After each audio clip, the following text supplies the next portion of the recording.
Chris Boyer with HospitalOnlineMarketing.com. And today I'm talking with Albert Marugi, who's the president of Provident Partners in St. Paul, Minnesota, and also the creator and host of the very popular podcast Marketing Edge. And we're going to be discussing how to use podcasting as part of your online marketing strategies.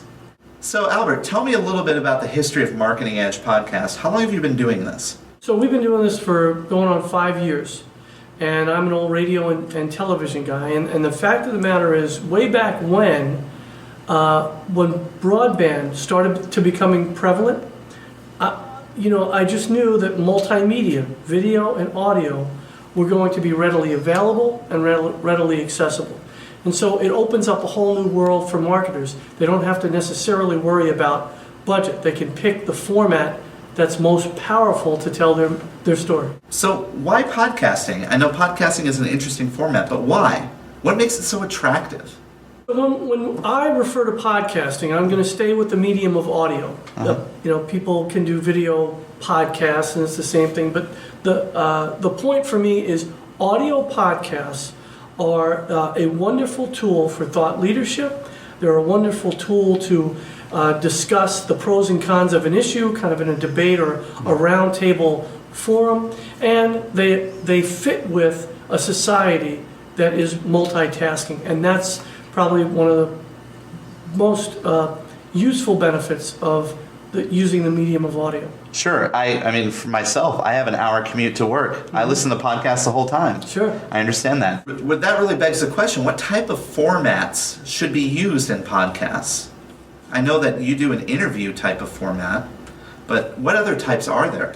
One is just the interview format. So for me, the Marketing Edge, since I'm the only one who is the host of the show, I don't have another tandem, kind of two people to feed off each other. I do an interview as part of the Marketing Edge, so it's two people having a conversation, but it's not like you see on a lot of radio shows where there's a host and then a couple sidekicks, right, to bounce off of. So you could have one host and an interview. You could have a couple, one host and a couple of sidekicks, if you will, just to allow for difference in tonality and difference in character development, I should say.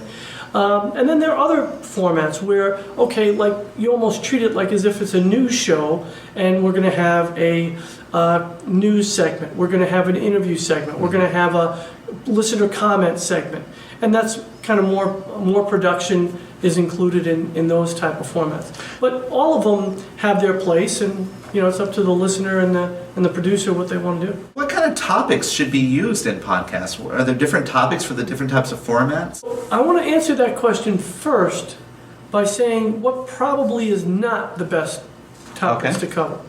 And and this is why I go back and say, look at your subject matter.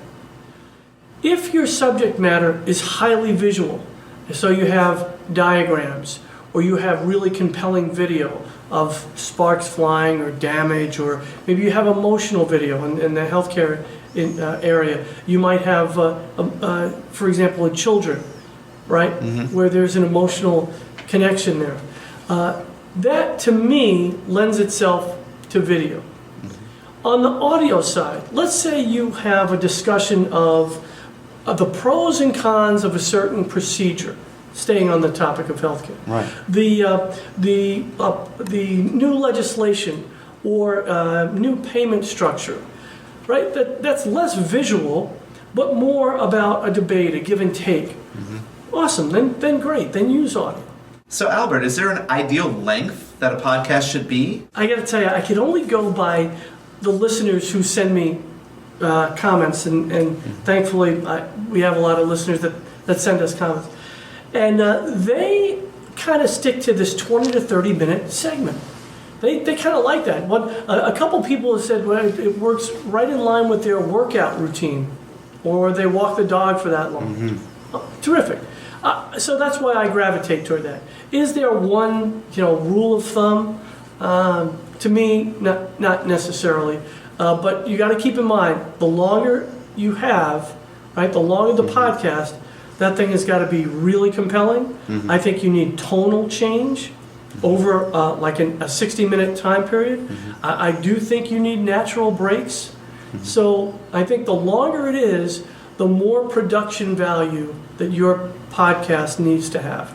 Well, that brings up the point about production values. Does every podcast need to really be slickly produced? I mean, isn't it very costly to put together a newsworthy podcast?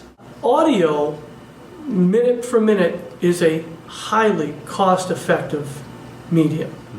There's ways to do a podcast using free tools like Utterly, utterli.com. Or you could get into a studio and get high-quality mics and take more time to have a polished production. It all depends on what your budget is, what your audience wants. Well, that's good. That's some good advice. How do you feel, though, that podcasts can be applied in healthcare? I personally love the concept of podcasts in healthcare, and here's why. There is something personal about listening to someone. I can take that same information that might be on your website in text format from Dr. Jones, but more and more, if you hear Dr. Jones in an interview, the way his demeanor is or her demeanor is, patients will respond to that. And even on the Marketing Edge podcast, I've interviewed many healthcare marketers who have great stories about how the patients get a feeling of comfort and confidence after listening to a podcast from doctors. You know, these are really good ideas that you're presenting, Albert. I mean, obviously, it's clear that you know a lot about podcasting, but are there any other thoughts or ideas that you want to provide? My exit thought is this. Do not limit yourself in your message. Not by format, not by budget, right? Not by distribution method. Look at the message that you want to create. Look at your audience, and then say, what would be the most powerful way to match the two?